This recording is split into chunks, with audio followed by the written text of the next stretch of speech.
At this meeting, our group is bringing forward three different presentations, all related to cancer cell therapy in the CAR-T arena. As an adult doctor, much of the focus has been on the commercial product rollout into lymphoma, diffuse large cell aggressive lymphomas.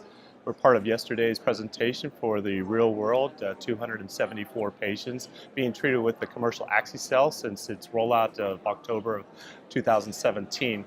I'm sure you've heard from a few of your guests by this point that the results basically showed in the setting where many of the patients had more comorbidities, had less eligibility meeting than the original clinical trials. The outcomes showed the exact same clinical benefit. Again, around 85% overall response rates and 50+% complete response rates, with durability that of course is more limited because we only have the commercial layout for about a year's time, but I think we're very optimistic that the outcomes through 6 months look exactly the same.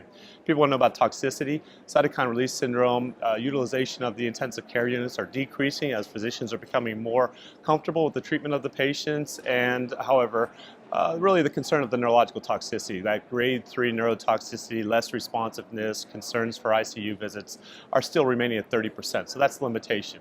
I think the last session that came from MD Anderson showed a really provocative finding, that is looking at 65 patients, 20 of whom were over 65 and the rest who were below.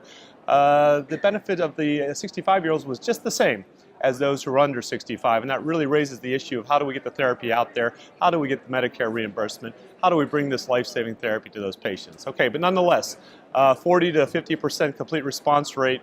In fact, today, Lancet Oncology is bringing the 2-year, which I'm an author, results that show around 39% complete response durability at 2 years. And that's exciting, but that's not 100%. So others may have many ideas on how to improve this. You could add cytokines, you could armor the CAR, you could maybe make it a little bit more inducible, you could discuss the co-stimulatory. What we are most finding to be the problem, or at least the easiest thing to fix, and we have a poster tomorrow night with Dr. Gene Oakes being the first author, showing in 16 patients who have disease progression after treating 36 patients with that commercial Yescarta, that the progression associated with antigen of CD19 loss.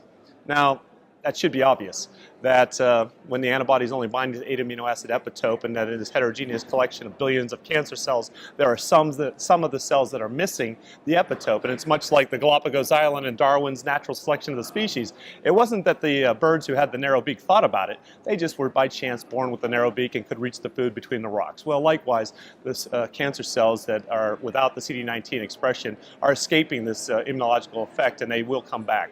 So 16 patients progressed, 12 were biopsied, 6 show loss of CD19. That's a 50% problem.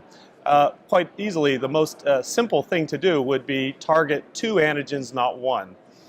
Okay, so how do you do that? Well, at Stanford, with the work of NCI colleagues Terry Fry, Crystal Makel, the now director of our Cancer Institute, we've been able to test in a phase 1, first in adult, bispecific CAR antigen targeting both CD19 and CD22 in patients with relapsed refractory acute lymphoblastic leukemia or diffuse large cell lymphoma. Patient accrual began in August of 2017. And at this point, 10 patients have been, 10 products have been manufactured, 9 patients have been dosed. And so Dr. Nash Hussain this afternoon will present those results showing successful manufacturing, in-house production, very low toxicity risks with only 4 patients having any toxicity and only 2 having any grade 2 toxicity. This very easily could be dosed in the outpatient setting as a 4-1BB co-stimulatory molecule, and most importantly, it's a single chain polypeptide that binds both 19 proximally and 22 distally, so there's no escaping. It's one protein that targets both. It's not the bicistronic problem where maybe one outcompetes the other. Obviously, we have a lot of work to do. With the support of the California Institute of Regenerative Medicine giving us a $12 million grant, we'll now be rolling forward treating 70 patients in the expansion cohort beginning January 24th, 2019. And this is really a message to the patients. Come find us. The therapy is effective, there's low toxicity, and this too is better than 1. I think that's really one of the more exciting aspects. I want to get on my soapbox for a second and make another comment, and that is yesterday in the aggressive lymphoma, we learned from 2 consortiums about the successful use of Yescarta across 384 patients in that entire collection of patients, not on clinical trial, at centers of excellence, but again, nothing special. Those patients endured 3 deaths. That mortality, non-relapse mortality risk is very low. The expertise with which we are managing these patients is improving, and what's most concerning right now is that we think 12,000 to 14,000 patients would be eligible for the therapy and less than 700 patients received therapy this year. So how do we get that word out to patients, their families, referring doctors? I hope ecancer can help us.